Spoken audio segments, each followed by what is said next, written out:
Hello guys, welcome back to my channel Moumita's daily blog. আশা করছি আপনারা ভালো আছেন আর আমিও ভালো আছি। তো আজকের রেসিপি হলো টমেটোর চাটনি। তো তার জন্য প্রথমেই টমেটোগুলোকে ভালোভাবে ধুয়ে নিতে হবে, তারপর ছোট ছোট করে কেটে নিতে হবে। কড়াইতে আমি তেল বসিয়ে নিয়েছি, তার মধ্যে দিয়েছি সর্ষে আর শুকনো লঙ্কার ফোড়ন। তার মধ্যে আমি টমেটোগুলোকে ঢেলে দিলাম। তার মধ্যে আমি অ্যাড করলাম লবণ। নাড়াচাড়া করে নেওয়ার পর ঢাকনা দিয়ে ঢেকে দিলাম।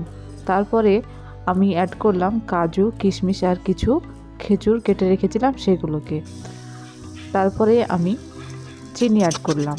তো কিছুক্ষণ নাড়াচাড়া করার পরে একটুখানি ঢাকা দিয়ে রেখে দিলে সব থেকে ভালো হয়। হ্যাঁ, তো সেই কারণে আমি ঢেকে দিয়েছিলাম। কিছুক্ষণ পরে আপনারা দেখতে পাচ্ছেন কত সুন্দর দেখতে হয়েছে। আজকের রেসিপিটি কেমন লাগলো অবশ্যই জানাবেন কমেন্ট সেকশানে। ততক্ষণের জন্য টাটা।